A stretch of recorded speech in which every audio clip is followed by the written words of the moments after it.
മഴത്തോരും മുൻപേ മറ്റൊരു എപ്പിസോഡിലേക്ക് എല്ലാ പ്രിയപ്പെട്ടവർക്കും ഒരിക്കൽ കൂടി സ്വാഗതം. ഷെറിന്റെ കുഞ്ഞിനെ അന്വേഷിച്ച് സ്റ്റാൻലിയും അലീനയും കൊൽക്കത്തയിലെ പാക്യോങ്ങിലുള്ള മരിയ ജോസഫൈൻ്റെ കോൺവെന്റിലെത്തി. മരിയ ജോസഫൈൻ അലീനയെ കണ്ടപ്പോൾ അമ്പരന്നുപോയി.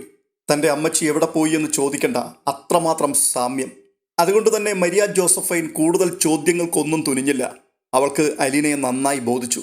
അലീനയ്ക്ക് ആവശ്യമുള്ള പരിചരണങ്ങളൊക്കെ വന്നു കയറിയപ്പോൾ മുതൽ മരിയ ചെയ്യുവാൻ തുടങ്ങി. നല്ല തണുപ്പുള്ള സമയമായിരുന്നതുകൊണ്ട് അലീനയ്ക്ക് ചെറിയ കോൾഡും ഉണ്ടായിരുന്നു. വന്നു കയറി ചില നിമിഷങ്ങൾ കഴിഞ്ഞപ്പോഴേക്കും അവൾ ഉറങ്ങിപ്പോയി. അടുത്ത പ്രഭാതത്തിൽ കിളികളുടെ ശബ്ദവും കുട്ടികളുടെ വർത്തമാനവും കോറിഡോറിലെ കാലൊച്ചകളും കേട്ടാണ് അലീന ഉണർന്നത്. മുറിയിൽ ഫാൻസി ബൾബിന്റെ വെളിച്ചമുണ്ട്. പപ്പ അടുത്ത കട്ടിലിൽ ഉറക്കമാണ്. നേർത്ത കൂർക്കം വലിയുണ്ട്. അലീന ക്ലോക്കിൽ നോക്കി. 5 മണി. പക്ഷെ എല്ലാ ജനാലകളിലും പകൽ വെളിച്ചം. കിൽറ്റ് മാറ്റി അവൾ എഴുന്നേറ്റു. ജനാലവരി മാറ്റി നോക്കി.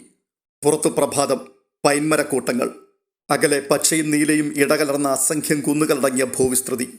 ചക്രവാളത്തിന് കീഴെ വളഞ്ഞു പൊളഞ്ഞൊരു നീലരേഖ പോലെ ഭൂമിയുടെയും ആകാശത്തിൻ്റെയും അതിര്. അവിടെ ഒരിടത്ത് ഒരു വെൺമേഘ കുന്നിന് സ്വർണം പൂശിയതുപോലെ. അതൊരു മേഘം തന്നെയാണോ എന്നവൾ സംശയിച്ചു. അതോ മൂടൽമഞ്ഞോ? സ്വർണ്ണ നിറം വർദ്ധിച്ചു വന്നു. വാതിലിൽ മുട്ടുന്ന ശബ്ദം കേട്ട് അലീന ചെന്ന് വാതിൽ തുറന്നു. Good morning Aleena. Maria Josephine പുഞ്ചിരിയോടെ മുൻപിൽ നിൽക്കുകയാണ്. Good morning anti. അലീനയുടെ ഒച്ച അടഞ്ഞിരുന്നു. നീ എഴുന്നേറ്റില്ലെന്നാണ് ഞാൻ വിചാരിച്ചത്. എങ്ങനെയുണ്ട് പനി? തലവേദനയൊക്കെ കുറഞ്ഞോ? അവർ അലീനയുടെ നെറ്റിയിലും കഴുത്തിലും കൈത്തലം വെച്ച് നോക്കി. ആഹാ, പനിയൊക്കെ പോയല്ലോ. ഇത്തിരി തൊണ്ടവേദന മാത്രമേ ഉള്ളൂ. സാരമില്ല, അതിന് ഞാനൊരു കപ്പ് സിറപ്പ് തരാം. കുഞ്ഞാഞ്ഞ് എഴുന്നേറ്റില്ലേ? പപ്പയുടെ സമയം 6 മണിയാണ്. തുടർന്ന് ജനാലയുടെ നേർക്ക് കൈ ചൂണ്ടിക്കൊണ്ട് അലീന ചോദിക്കുകയാണ്, ആൻറ്റി, ആ മലയ്ക്കപ്പുറം കാണുന്നത് എന്താ? മഞ്ഞുമലയാണോ? ജനാലയ്ക്കടുത്തേക്ക് വന്നുകൊണ്ട് മരിയ ജോസഫൈൻ പറയുകയാണ്, അതാണ് ഹിമാലയം. എവറസ്റ്റ് കൊടുമുടിയുടെ ചില ഭാഗങ്ങളാണത്. ഇപ്പോൾ ഒത്തിരി മിസ്റ്റുള്ളത് കൊണ്ടാണ്, അല്ലെങ്കിൽ നല്ല തങ്കം പോലെ തിളങ്ങിക്കാണാം. ഉദയസൂര്യൻ്റെ വെയിൽ ആദ്യം വീഴുന്നത് അവിടേക്കാണ്. ഓ, ഹിമാലയം. അലീന അതിയായ സന്തോഷത്തിലും ആശ്ചര്യത്തിലും മന്ത്രിച്ചുകൊണ്ട് ജനാലയിലൂടെ വീണ്ടും വീണ്ടും അവിടേക്ക് തന്നെ നോക്കി. മരിയ അപ്പോൾ വീണ്ടും കൈ ചൂണ്ടിക്കൊണ്ട് കാണിക്കുകയാണ്, ദാ അവിടെ നോക്ക്, അത് കണ്ടോ? പച്ചമലയ്ക്കപ്പുറത്ത് ഐസിങ് പോലെ. അതെല്ലാം മഞ്ഞുമലകളാണ്. ഷോ, ഈ ഹിമാലയമൊക്കെ ജീവിതത്തിൽ കാണാൻ പറ്റുമെന്ന് ഞാൻ എൻ്റെ മനസ്സിൽ സങ്കല്പിച്ചിട്ട് കൂടിയില്ല. അലീനയുടെ മുഖത്തെ പ്രസരിപ്പും ആഹ്ലാദവും കണ്ടപ്പോൾ മരിയ ജോസഫൈനും സന്തോഷമായി. തുടർന്ന് കിടക്കയിൽ നിന്നും ഒരു ഷാൾ എടുത്തുകൊണ്ടൊന്ന് മരിയ ജോസഫൈൻ അലീനയെ പുതപ്പിച്ചു. എന്നിട്ട് പറയുകയാണ്, തണുപ്പടിക്കണ്ട കേട്ടോ, ഞാൻ അപ്പുറത്തേക്ക് പോവുകയാണ്. കോഫി കൊടുത്തയക്കാം. 6:30ക്കാണ് ബ്രേക്ക്ഫാസ്റ്റ്. അത് കഴിഞ്ഞാൽ ഉടൻ എനിക്ക് സ്കൂളിൽ പോകണം. ഉച്ച കഴിഞ്ഞ് ലീവ് എടുക്കാൻ പറ്റുമെന്ന് ഞാനൊന്ന് നോക്കട്ടെ. മരിയ ജോസഫൈൻ്റെ ചുറുചുറുക്കും പ്രസരിപ്പും അലീനയെ ആകർഷിച്ചു. അവരോടൊപ്പമുള്ള ആർക്കും മടി പിടിച്ചു നിൽക്കുവാൻ സാധ്യമല്ല. അവർ പോയി 10 മിനിറ്റിനുള്ളിൽ മംഗോളിയൻ മുഖമുള്ള ഒരു പെൺകുട്ടി 2 കപ്പ് കോഫിയുമായി വന്നു. അലീന സ്റ്റാൻലിയെ വിളിച്ചുണർത്തി. 6:30 മണിയോടെ സ്റ്റാൻലിയും അലീനയും ബ്രഷ് ചെയ്ത് മുഖം കഴുകി റെഡിയായി. മരിയ ജോസഫൈൻ വന്ന് അവരെ ഡൈനിങ് ഹാളിലേക്ക് കൂട്ടിക്കൊണ്ടുപോയി. അവിടെ എത്തിയപ്പോൾ സ്റ്റാൻലി പിറുപിറുക്കുകയാണ്. എന്തൊക്കെയായാലും ഈ 6:30 മണിക്ക് ബ്രേക്ക്ഫാസ്റ്റ് കഴിക്കേണ്ടി വരുന്നത് കുറച്ച് കടുപ്പം തന്നെയാണ്. അപ്പോൾ മരിയ, പിന്നെ എന്തു ചെയ്യും? 7:30 മണിക്ക് ഇവിടെ ക്ലാസ് തുടങ്ങും. ഞങ്ങൾക്കിതൊക്കെ ശീലമായിപ്പോയി. മരിയ ജോസഫൈനോടൊപ്പം 2 അതിഥികൾ വരുന്നത് കണ്ട് കന്യാസ്ത്രീകൾ ആദരവോടെ അവരെ എതിരേറ്റു. ഇതാണ് എൻ്റെ brother Stanley Joseph, retired lieutenant കേണലാണ്. ഇത് മൂത്ത മകൾ അലീന. മരിയ ജോസഫൈൻ 2 പേരെയും മറ്റ് കന്യാസ്ത്രീകൾക്ക് പരിചയപ്പെടുത്തി. എല്ലാവരും അവർക്ക് ഗുഡ് മോർണിംഗ് ആശംസിച്ചു. അവർ തിരിച്ചു. ചിട്ടയൊപ്പിച്ചു നിരത്തിയ കസേരകളിൽ ഡൈനിങ് ടേബിളിന് ചുറ്റുമായി എല്ലാവരും ഉപവിഷ്ടരായി. ആകെ 8 കന്യാസ്ത്രീകളുണ്ടായിരുന്നു. അലീന എന്തു ചെയ്യുക? പഠിക്കുന്നുണ്ടോ? അതിന് അലീന, എൻ്റെ പഠിപ്പെല്ലാം കഴിഞ്ഞു. സിസ്റ്റർ ജോസഫൈൻ അവളുടെയും സ്റ്റാൻലിയുടെയും പ്ലേറ്റിലേക്ക് പാലപ്പവും മുട്ടക്കറിയും ബ്രെഡും ബുൾസയും പരിപ്പും ഉരുളക്കിഴങ്ങും ചേർത്തുള്ള സ്റ്റൂവും എല്ലാം വിളമ്പി. അപ്പോൾ അടുത്ത കന്യാസ്ത്രീ ചോദിക്കുകയാണ് അലീനയോട്, എന്നിട്ട് ജോലിക്കൊന്നും ശ്രമിച്ചില്ലേ? ഏതുവരെ പഠിച്ചു? അത് കേട്ടപ്പോഴേക്കും അലീന പെട്ടെന്നൊന്ന് പതറി. എന്നിട്ട് എങ്ങും തൊടാതെ പറയുകയാണ്, അതെ, പഠിക്കാൻ ഞാനൊരു മണ്ടിയായിരുന്നു. +2 കഴിഞ്ഞപ്പോഴേക്കും പഠിത്തമൊക്കെ നിർത്തി. ഉടനെ സ്റ്റാൻലി പറയുകയാണ്, ഇവൾക്ക് പഠിത്തത്തോടൊന്നും അല്ലായിരുന്നു താല്പര്യം. ജീവകാരുണ്യ പ്രവർത്തനങ്ങളോടാണ് ഏറ്റവും വലിയ കമ്പം. ഓർഫനേജുകൾ സന്ദർശിക്കുക, അനാഥരായ കുട്ടികളെ സഹായിക്കുക, അങ്ങനെ ഒരു ലൈനാണ്. സ്റ്റാൻലി അത് പറഞ്ഞപ്പോൾ കന്യാസ്ത്രീകൾ വിസ്മയത്തോടെ അലീനയുടെ മുഖത്തേക്ക് നോക്കി. അപ്പോൾ സിസ്റ്റർ സിസിലിയ ചോദിക്കുകയാണ്, നിങ്ങൾ 2 പേരും സിസ്റ്റർ മരിയയെ കാണാൻ വേണ്ടി മാത്രം വന്നതാണോ? അതോ മറ്റെവിടെയെങ്കിലും വന്നപ്പോൾ ഇതുവഴി കയറിയെന്നേ ഉള്ളോ? സ്റ്റാൻലി അതിന് സ്വതസിദ്ധമായ ഗൗരവത്തിൽ മറുപടി പറയുകയാണ്, മേരിക്കുട്ടിയെ കാണാൻ വേണ്ടി മാത്രം വന്നതാണ്. പെട്ടെന്ന് സിസ്റ്റർ ഐറിൻ പറയുകയാണ്, വളരെ സന്തോഷം. നാട്ടിൽ നിന്ന് അപൂർവമായിട്ടേ ഇങ്ങനെ ആരെങ്കിലും ഇവിടേക്ക് വരാറുള്ളൂ. ആര് വന്നാലും ഞങ്ങൾക്ക് സന്തോഷമാണ്, ആരുടെ വീട്ടിൽ നിന്നായാലും. മരിയ ജോസഫൈൻ ഇത് കേട്ട് ചിരിച്ചുകൊണ്ടിരിക്കുകയാണ്. ബ്രേക്ക്ഫാസ്റ്റ് കഴിഞ്ഞയുടൻ അവർ സ്റ്റാൻലിയെയും അലീനയും വേണ്ടതെല്ലാം പറഞ്ഞേൽപ്പിച്ചിട്ട് സ്കൂളിലേക്ക് യാത്രയായി. മുറിയിൽ ചെന്ന് കയറിയ ഉടനെ സ്റ്റാൻലി അലീനയോട് ചോദിക്കുകയാണ്, ഇന്ന് നമുക്ക് തിരിച്ചു പോകണ്ടേ? അപ്പോൾ അലീന, അയ്യോ പപ്പ, നമ്മൾ വന്ന കാര്യം അതിതുവരെ സംസാരിച്ചില്ലല്ലോ, പിന്നെ എങ്ങനെയാ തിരികെ പോവുക? ആ, സംസാരിക്കണം. ഇവിടെ വന്നതിന് ശേഷം നീയല്ലേ കൂടുതൽ സമയം മേരിക്കുട്ടിയുമായിട്ട് ഇടപഴകിക്കൊണ്ടിരുന്നത്. എന്നിട്ട് നീ എന്താണ് സംസാരിക്കാതിരുന്നത്? നമ്മളിങ്ങോട്ട് വന്നതല്ലേ ഉള്ളൂ പപ്പ. ആൻറ്റിക്ക് എന്തുമാത്രം ജോലി തിരക്കുണ്ട്, അതിനിടയിൽ ഓടി ഓടി വന്ന് ഇത്രയൊക്കെ ചെയ്തില്ലേ? സംസാരിക്കാൻ ഒരു സാവകാശം കിട്ടണ്ടേ? അലീന, നമുക്ക് കാര്യം അറിഞ്ഞാൽ പോരെ? മേരിക്കുട്ടി വരുമ്പോൾ ഒരൊറ്റ ചോദ്യം, ഷെറിൻ്റെ കുട്ടി എവിടെ? പറയാൻ സൗകര്യമുണ്ടോ ഇല്ലയോ? That's all. നിനക്ക് മടിയാണെങ്കിൽ ഞാൻ ചോദിച്ചോളാം. വേണ്ട പപ്പ, പപ്പ ചോദിക്കണ്ട, ഞാൻ ചോദിച്ചോളാം. പപ്പ ചോദിച്ചാൽ എല്ലാം കുളമാക്കും. ഒരു ദോശ മറിച്ചിടുന്ന ലാഘവത്തോടെ ചോദിക്കേണ്ട കാര്യമല്ല ഇത്. പതിയെ പതിയെ കാര്യങ്ങളൊക്കെ പറഞ്ഞ് മനസ്സിലാക്കിയിട്ട് വേണം ചോദിക്കാൻ. എത്ര ദിവസം എടുക്കും? 2 ആഴ്ച മതിയോ? ഒന്ന് പോ പപ്പ, അത്രയൊന്നും വേണ്ടി വരില്ല. ശരി. ഉടനെ അലീന വീണ്ടും സ്റ്റാൻലിയോട് ചോദിക്കുകയാണ്, പപ്പ, ആ ആൻറ്റിയുടെ പേരിലാണോ പപ്പ കേസ് കൊടുക്കാൻ പോവാണെന്ന് പറഞ്ഞത്? പിന്നല്ലാതെ, നമുക്ക് കാര്യം നടക്കണ്ടേ? ഷോ, എന്തൊരു പാവമായി ആൻറ്റി. ആ ബെസ്റ്റ്. അതൊന്നും എപ്പോഴും ഇല്ല, ചില നേരത്ത് ഭയങ്കര മൂശേട്ടയാ. ആരാ പപ്പ അങ്ങനെയൊന്നും അല്ലാത്തത്? ഞാൻ ഏത് സമയത്തും നല്ലതാണോ? പപ്പ നല്ലതാണോ? ചില നേരത്ത് പപ്പയുടെ സ്വഭാവം കണ്ടാൽ. പെട്ടെന്ന് സ്റ്റാൻലി നെറ്റി ചുളിച്ച് അവളെ നോക്കിയിട്ട് ചോദിക്കുകയാണ്, സ്വഭാവം കണ്ടാൽ? കടുവ നാണിച്ചു പോകും. ആ ശരി ശരി, എന്തായാലും നീ നാക്കിൻ്റെ അറ്റത്ത് വെണ്ണയും പുരട്ടിക്കൊണ്ട് അവളുടെ അടുത്തേക്ക് ചെല്ല്, അപ്പോൾ കാണാം. ഇതിപ്പോൾ ഇത്രയും ദൂരത്തുനിന്ന് നമ്മൾ കാണാൻ വന്നതിൻ്റെ ഒരു സന്തോഷമാണ്. കാര്യത്തോട് അടുക്കട്ടെ, അപ്പോഴറിയാം തനിനിറം. നാട്ടിൽ വന്നാൽ എന്നെ കാണാതെ തിരിച്ചു പോകുന്ന കക്ഷിയാണവള്. ആ ശരി, ഇത്രയും ദൂരത്തുനിന്നല്ലേ ആൻറ്റി നാട്ടിലേക്ക് വരുന്നത്? പപ്പയ്ക്ക് കുളത്തുപുഴയെന്ന് പുനലൂർ വരെ പോയാൽ മതിയല്ലോ. അവരെ ഒന്ന് കാണാനും ഒരു വാക്ക് മിണ്ടാനും ഒന്ന് പോകരുതോ? അന്നേരം അഹങ്കാരം സമ്മതിക്കില്ല. ഞാനാരാ? Retired lieutenant colonel Stanley Joseph, തോട്ടം മുതലാളി. അവളോ എങ്ങാണ്ടൂന്ന് വന്ന വെറും ഒരു കന്യാസ്ത്രീ. ഇതല്ലേ മനസ്സിലിരിപ്പ്? അലീന, കുളത്തുപുഴയെന്ന് പുനലൂർക്കുള്ള ദൂരം മാത്രമേ ഉള്ളൂ പുനലൂരിൽ നിന്ന് കുളത്തുപുഴയ്ക്കും. ഹിമാലയത്തിന്റെ ചുവട്ടിൽ നിന്ന് യാത്ര ചെയ്ത് പുനലൂരിലെത്തുന്നവർക്ക് കുളത്തുപുഴ വരെ വരാൻ കാല് കഴിക്കും, നടുവേദനിക്കും. പപ്പ, നമ്മൾ ആദ്യം ചെയ്യുന്നത് ശരിയാണോ എന്ന് നോക്കണം. എന്നിട്ട് വേണം മറ്റുള്ളവർ ശരി ചെയ്യുന്നുണ്ടോ എന്ന് നോക്കാൻ. ഒരാൾ മറ്റൊരാളെ വിലമതിക്കണം, ബഹുമാനിക്കണം. അത് തിരിച്ചു കിട്ടണമെന്ന് ആഗ്രഹമുണ്ടെങ്കിൽ മാത്രം. ആ വാക്കുകൾ കേട്ടിട്ട് സ്റ്റാൻലി ഒരക്ഷരം പോലും മിണ്ടാതെ മകളുടെ മുഖത്തേക്ക് നോക്കിയിരുന്നു. അപ്പോൾ അലീന വീണ്ടും പറയുകയാണ്, പപ്പ കേസ് കൊടുത്താൽ എന്താ സംഭവിക്കുക? ആൻറ്റിക്ക് ഭയങ്കര സങ്കടമാവും. ആൻറ്റി എല്ലാവരോടും പറയും എൻ്റെ ആങ്ങളൊക്കെ എന്നോട് സ്നേഹം ഒട്ടുമില്ല, പകരം ശത്രുത മാത്രമേ ഉള്ളൂ, അല്ലെങ്കിൽ എന്നെ ഇങ്ങനെ ദ്രോഹിക്കുവോ, ഞാൻ എന്ത് തെറ്റ് ചെയ്തിട്ടാ എന്നൊക്കെ. അത് കേൾക്കുമ്പോൾ പപ്പയ്ക്കും ടെൻഷനാകും ഇല്ലേ? ഓ ശരി ശരി, ഞാൻ നിർത്തി. നീ തന്നെ കൈകാര്യം ചെയ്തോ. ഞാൻ ആ കേസ് അങ്ങ് വിട്ടിരിക്കുകയാണ്. അങ്ങനെ പറഞ്ഞാൽ എങ്ങനെയാ? പപ്പയും കൂടെ എൻ്റെ കൂടെ നിൽക്കണം, പക്ഷെ വാ തുറക്കാൻ പാടില്ലല്ലോ, അങ്ങനെയല്ലേ? ഞാൻ തോറ്റു പപ്പ, സുല്ല്. തുടർന്ന് അലീന മുറിയിൽ നിന്ന് പുറത്തിറങ്ങി പരിസര വീക്ഷണം നടത്തി. സ്കൂൾ 2 ഫർലോങ് ദൂരെയാണ്. മംഗോളിയൻ മുഖവും കുറിയ ശരീരവുമുള്ള വെളുത്തു തുടുത്ത പെൺകുട്ടികൾ സ്കൂളിലേക്ക് പോകുന്നത് കാണാമായിരുന്നു. ഉച്ചയ്ക്ക് മരിയ ജോസഫൈൻ വന്നു ലഞ്ച് കഴിക്കുവാൻ അവരെ വിളിച്ചുകൊണ്ടുപോയി. ഊണിന് ശേഷം അവർ മൂവരും മുറിയിലെത്തി. അപ്പോൾ മരിയ ജോസഫൈൻ പറയുകയാണ്, ഒരു വിധത്തിൽ ഞാനൊരു ഹാഫ് ഡേ ഒപ്പിച്ചെടുത്തു. ടീച്ചേഴ്സ് കുറവാണെന്നേ, അതാ പ്രശ്നം. അവർ അലീനയുടെ കൈക്ക് പിടിച്ചുകൊണ്ടൊന്ന് കട്ടിലിരുത്തി. എന്നിട്ട് ചോദിക്കുകയാണ്, എന്തൊക്കെയുണ്ടടി വിശേഷങ്ങൾ, പറ. ചട്ടയും മുണ്ടും ഇവിടെ കിട്ടുമായിരുന്നെങ്കിൽ അത് ഇടിച്ചുകൊണ്ട് നിന്റെ 3-4 ഫോട്ടോ എടുക്കായിരുന്നു. അമ്മച്ചി ചെറുപ്പത്തിൽ എങ്ങനെയായിരുന്നു എന്ന് കാണിച്ചു തരാമായിരുന്നു. ആഹാ, വല്യമ്മച്ചി ചട്ടയും മുണ്ടുമായിരുന്നോ? സാരിയൊന്നും ഉടുത്ത് ഞാൻ കണ്ടിട്ടേ ഇല്ല. അന്നത്തെ നസ്രാണി പെണ്ണുങ്ങളുടെ ഡ്രസ് കോഡ് അതായിരുന്നല്ലോ, ചട്ടയും മുണ്ടും നേരിയതും. നിനക്കത് നന്നായിട്ട് ചേരും. സ്റ്റാൻലിയുടെ സെൽഫോൺ ശബ്ദിച്ചപ്പോൾ അയാൾ അതെടുത്തുകൊണ്ട് ടെറസിലേക്ക് ഇറങ്ങിപ്പോയി. അപ്പോൾ മരിയ ജോസഫൈൻ അലീനയോട് ചോദിക്കുകയാണ്, ഇനി പറ, പാലായിൽ വീട്ടുജോലിക്ക് നിന്ന് നീ എങ്ങനെയാണ് കുഞ്ഞാഞ്ഞിയുടെ അടുത്ത് എത്തിച്ചേർന്നത്? അത് അച്ഛൻ കണ്ടുപിടിച്ചു പപ്പയെ. അച്ഛനോ? അതാര്? അച്ഛൻ എന്ന് വെച്ചാൽ അമ്മയുടെ ഭർത്താവ്. അമ്മ എന്ന് വെച്ചാൽ എൻ്റെ സ്വന്തം അമ്മ. മരിയ ജോസഫൈന് ആശ്ചര്യം വർദ്ധിക്കുകയാണ്. അവർ ചോദിക്കുക, നിന്റെ അമ്മ ആരാണെന്നൊക്കെ നിനക്ക് അറിയാവോ? അറിയാം. അമ്മ ഇപ്പോൾ എവിടെയുണ്ട്? അമ്മ പാലായിലെ ഒരു വീട്ടിലുണ്ട്. നീ ഒരു വീട്ടിൽ ജോലിക്ക് നിൽക്കുന്ന വിവരം നിന്റെ അമ്മയ്ക്ക് അറിയാമായിരുന്നോ? അമ്മയുടെ വീട്ടിലാണ് ഞാൻ ജോലിക്ക് നിന്നത്. അമ്മയ്ക്ക് അറിയില്ല ഞാൻ അമ്മയുടെ മോളാണെന്ന്. ഇപ്പോഴും അറിയില്ല. ഓ ജീസസ്, നിനക്കതറിയുകയും ചെയ്യാം. എന്നിട്ട് നീ അവിടെ വേലക്കാരിയായി നിന്നു അല്ലേ? അറിഞ്ഞോണ്ടാ ഞാൻ അവിടെ പോയത്. 23 കൊല്ലം ആരോരുമില്ലാത്ത ഒരു അനാഥയാണല്ലോ എന്ന് വിചാരിച്ച് ജീവിച്ചിട്ട് അമ്മയും കൂടപ്പുറപ്പുകളും ഒക്കെ ഉണ്ടെന്നറിഞ്ഞപ്പോൾ കാണാനും അവരുടെ കൂടെ ജീവിക്കാനും ഒരു കൊതി. അതിനാ ജോലിക്കാരിയുടെ വേഷം കെട്ടി ഞാൻ അവിടെ പോയത്. ജീവിക്കാനും അതേ ഉണ്ടായിരുന്നുള്ളൂ വഴി. പക്ഷെ അവിടെ വെച്ച് അച്ഛൻ എന്നെ തിരിച്ചറിഞ്ഞു. അച്ഛനമ്മയെ വിവാഹം കഴിക്കുന്നതിന് മുൻപുണ്ടായ മകളാണ് ഞാൻ എന്നറിഞ്ഞ് അച്ഛൻ മാനസികമായി തകർന്നുപോയി. പക്ഷേ അച്ഛൻ എന്നെ ഇഷ്ടമായിരുന്നു. ഞാൻ അച്ഛനോടൊരു തെറ്റും ചെയ്തിട്ടില്ലല്ലോ. ഞാനും അദ്ദേഹത്തെ എൻ്റെ സ്വന്തം അച്ഛനെ പോലെ കരുതി സ്നേഹിച്ചു. പക്ഷെ അമ്മയ്ക്ക് ഞങ്ങളെ സംശയം. ഞാൻ ആരാണെന്ന് അമ്മയ്ക്ക് അറിയില്ലല്ലോ. ഒടുവിൽ അച്ഛൻ പപ്പയെ അന്വേഷിച്ച് കണ്ടുപിടിച്ച് എന്നെ പപ്പയുടെ കയ്യിൽ ഏൽപ്പിച്ചു. മരിയ ജോസഫൈൻ അതിശയത്തോടെ കേട്ടുകൊണ്ടിരിക്കുകയാണ്. എന്നിട്ട് പറയുകയാ, എന്തായാലും നീ എത്തേണ്ടടുത്ത് തന്നെ എത്തിച്ചേർന്നല്ലോ. ദൈവത്തിന് നന്ദി പറയുക. കുഞ്ഞാഞ്ഞ നിന്റെ കാര്യങ്ങളൊക്കെ വേണ്ട പോലെ നോക്കിക്കൊള്ളും. അല്ലെങ്കിൽ തന്നെ ഞങ്ങളൊക്കെ ഇല്ലേ? മരിയ ജോസഫൈൻ വാത്സല്യത്തോടെ അലീനയുടെ പുറത്ത് തഴുകി. അപ്പോൾ അലീന പറയുകയാണ്, അങ്ങനെയല്ല ആൻറ്റി. എൻ്റെ ജീവിതം രക്ഷപ്പെടാൻ വേണ്ടിയല്ല യേശു എന്നെ പപ്പയുടെ അടുത്തേക്ക് അയച്ചത്. പിന്നെ? മരിയ സംശയത്തോടെ അലീനയുടെ മുഖത്തേക്ക് നോക്കി.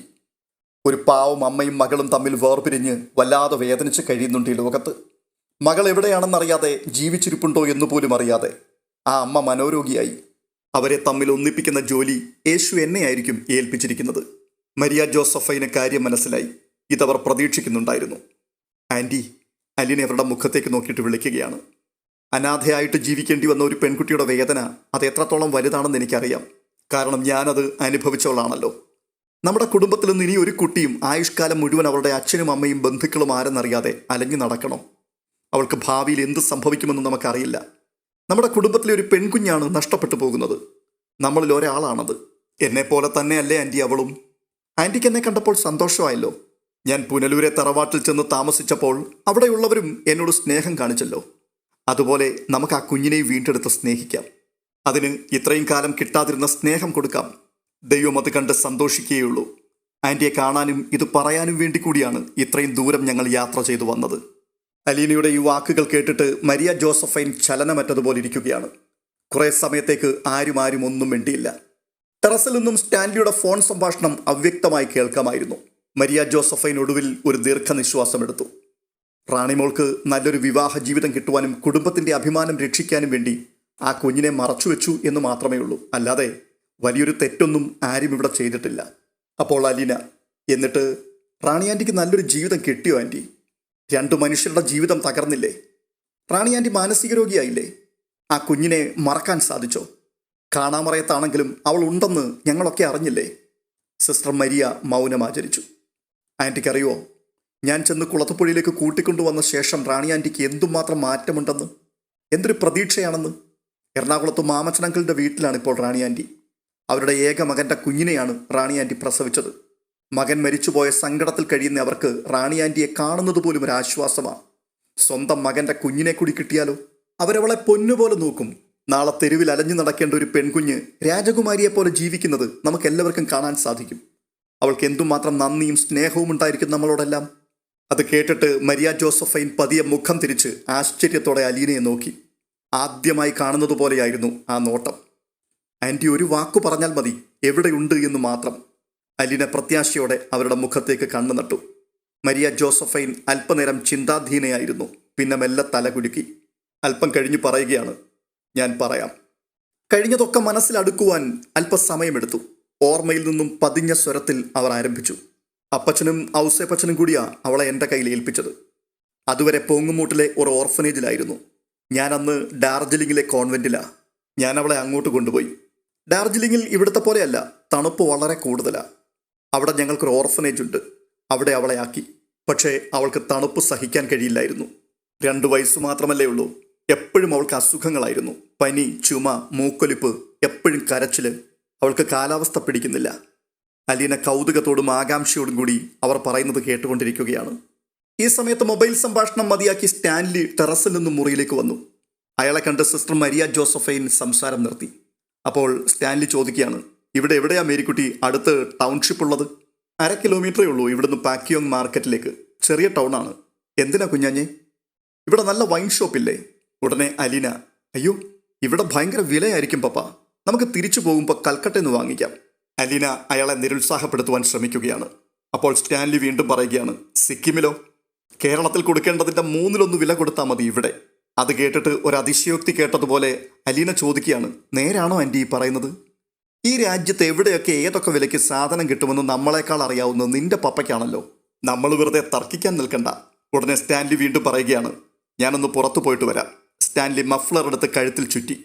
അപ്പോൾ മരിയ ജോസഫൈൻ പറയുകയാണ്, രണ്ട് കൈയിലും കുപ്പിയും തൂക്കി പിടിച്ചുകൊണ്ട് ഇങ്ങോട്ട് കയറി വരല്ലേ കുഞ്ഞാഞ്ഞേ, എന്നെ നാണം കെടുത്തരുതേ. സ്റ്റാൻലി ഒന്നും മിണ്ടാതെ മുറി വിട്ടിറങ്ങി. അപ്പോൾ വീണ്ടും മരിയ ചോദിക്കുകയാണ്, നമ്മൾ എവിടാ മോളെ പറഞ്ഞു നിർത്തിയത്? അത് പിന്നെ റാണി ആൻറ്റിയുടെ മോൾക്ക് കാലാവസ്ഥ പിടിക്കാത്തത് കൊണ്ടും എപ്പോഴും അസുഖമായതുകൊണ്ടും നാട്ടിലെവിടേക്കെങ്കിലും മാറ്റാൻ തീരുമാനിച്ചു എന്ന്. ആ, പെട്ടെന്നാ പറഞ്ഞുകൊണ്ട് വരുന്ന കാര്യങ്ങളങ്ങ് മറന്നു പോകുന്നത്. എൻ്റെ അനുജത്തിയുടെ മോളാണെന്നൊന്നും ഞാൻ ആരോടും പറഞ്ഞില്ല കേട്ടോ. അപ്പച്ചനെയോ ഔസേപ്പച്ചനെയോ തിരിച്ചേൽപ്പിക്കാനും വയ്യ. അന്ന് എൻ്റെ കൂടെ ഡാർജിലിംഗിലുണ്ടായിരുന്ന സിസ്റ്റർ ലൂയിസയോട് കുട്ടിയെ കേരളത്തിലേക്ക് തിരിച്ചയക്കുന്ന കാര്യം ഞാൻ പറഞ്ഞു. ലൂയിസയുടെ ചേച്ചിയും കന്യാസ്ത്രീയാണ്. തിരുവനന്തപുരത്ത് ആറ്റിങ്ങലിനടുത്താണ് അവരുടെ കോൺവെൻറ്റ്. ലൂയിസയുടെ ചേച്ചി വർക്കലയിലും ആറ്റിങ്ങലും കഴക്കൂട്ടത്തും മറ്റുമുള്ള ചില ഓർഫനേജുകളെക്കുറിച്ച് അന്വേഷിച്ചിട്ട് ലൂയിസയെ വിളിച്ചറിയിച്ചു. ലൂയിസ 2 മാസത്തിനകം കേരളത്തിലേക്ക് പോകുന്നുണ്ടായിരുന്നു. ആഹാ, ഏത് ഓർഫനേജാ സെലക്ട് ചെയ്തത്? എനിക്ക് തിരുവനന്തപുരം ജില്ലയിലെ മിക്കവാറും എല്ലാ ഓർഫനേജുകളും അറിയാം. ഓ, അത് ശരി. കഴക്കൂട്ടത്തിനടുത്ത് കണിയാപുരത്ത് സ്നേഹനികേതനം എന്നൊരു ഓർഫനേജ് ഉണ്ടെന്നും അത് നല്ല രീതിയിൽ നടത്തുന്നതാണെന്നും ബ്രിജീത്ത എന്നൊരു സ്ത്രീയാണ് അതിൻ്റെ നടത്തിപ്പുകാരിയെന്നും സിസ്റ്റർ സ്റ്റെല്ല അറിയിച്ചിട്ടുണ്ടായിരുന്നു. കുട്ടിയെ അങ്ങോട്ടേക്ക് അയക്കുവാനൊടുവിൽ തീരുമാനമായി. അലീന അന്തം വിട്ട് കേട്ടിരിക്കുകയാണ്. സ്നേഹനികേതനം. അത്ഭുതത്തോടെ അലീന മെല്ലെ മന്ത്രിച്ചു. അത് കേട്ടുകൊണ്ട് മരിയ ജോസഫൈൻ ചോദിക്കുകയാണ്, നിനക്കറിയാവോ ആ സ്ഥലം? അറിയാമോന്നോ? എൻ്റെ വീടല്ലേ അത്. അവിടെയല്ലേ ഞാൻ പിച്ച വെച്ച് വളർന്നതും 23 വർഷം ജീവിച്ചതും. മരിയ ജോസഫൈൻ വിശ്വാസം വരാതെ അലീനയെ നോക്കിക്കൊണ്ടിരുന്നു. ഞങ്ങളുടെ മമ്മിയാ ആൻറ്റി ഇപ്പം പറഞ്ഞ ബ്രിജീത്ത മമ്മി എന്നാണ് എല്ലാവരും വിളിച്ചുകൊണ്ടിരുന്നത്. ആഹാ, അത് ശരി. അപ്പോൾ നീ കണ്ടിട്ടുണ്ടായിരിക്കുമല്ലോ റാണിമോളുടെ കുഞ്ഞിനെ. അവർക്ക് ആശ്ചര്യം അടക്കുവാൻ കഴിയുന്നില്ല. ഉടനെ അലീന പറയുകയാണ്, എന്താ ആ കുഞ്ഞിൻ്റെ പേരെന്ന് പറയാൻറ്റി, ഞാനിപ്പോൾ ശ്വാസം മുട്ടി ചത്തുപോവും. അഭയമോൾ എന്നോ മറ്റോ ഒരു പേരാണ് പോങ്ങുമൂട്ടിലെ ഓർഫനേജിലുള്ളവർ അവൾക്കിട്ടിരുന്നത്. ഞാൻ അവരുമായി നേരിട്ട് ബന്ധപ്പെട്ടിട്ടില്ല. അപ്പച്ചനും ഔസേപ്പച്ചനും കുട്ടിയെ എൻ്റെ കയ്യിൽ ഏൽപ്പിക്കുമ്പോൾ തന്നിരുന്ന മെഡിക്കൽ കാർഡിൽ അഭയ എന്നാണ് എഴുതിയിരുന്നത്. അലീന ചിന്തിക്കുകയാണ്, സ്നേഹനികേതനത്തിൽ കഴിഞ്ഞ 12 വർഷങ്ങൾക്കിടയിൽ 12ഓളം കുട്ടികൾ വന്നു പോയിട്ടുണ്ട്. പക്ഷെ അഭയ എന്നൊരു പേര് മാത്രം അത് ഓർമ്മയിൽ വരുന്നില്ലല്ലോ. സിസ്റ്റർ മരിയ വീണ്ടും പറയുകയാണ്, കുട്ടിയെ ഡാർജിലിംഗിലേക്ക് അയക്കുന്നതിന് മുൻപ് തന്നെ ഔസേപ്പച്ചനൊരു നിബന്ധന വെച്ചിരുന്നു. നിലവിലുള്ള പേര് മാറ്റണം. പിൽക്കാലത്ത് പേരുകൊണ്ട് പോലും തിരിച്ചറിയാൻ ഇടവരരുത്. റാണിമോളെ എന്തെങ്കിലും സംശയം തോന്നി അന്വേഷണം നടത്തിയാൽ കണ്ടുപിടിക്കാതിരിക്കാനുള്ളൊരു മുൻകരുതലായിരുന്നു അത്. 2 വയസ്സുള്ളൊരു കുഞ്ഞിൻ്റെ പേര് മാറ്റാനാണോ വിഷമം? ചിന്നമ്മ എന്നായിരുന്നല്ലോ നമ്മുടെ അമ്മച്ചിയുടെ പേര്. അത് മനസ്സിൽ വെച്ചുകൊണ്ട് തന്നെ ഞാൻ അവൾക്ക് ചിന്നുമോളെന്ന് പേരിട്ടു. അത്രയും കേട്ടപ്പോഴേക്കും അത്ഭുതം കൊണ്ട് അലീനയുടെ കണ്ണ് രണ്ടും പുറത്തേക്ക് തള്ളി. അവൾ മെല്ലെ ഉച്ചരിക്കുകയാണ്, അയ്യോ, ചിന്നുമോളോ?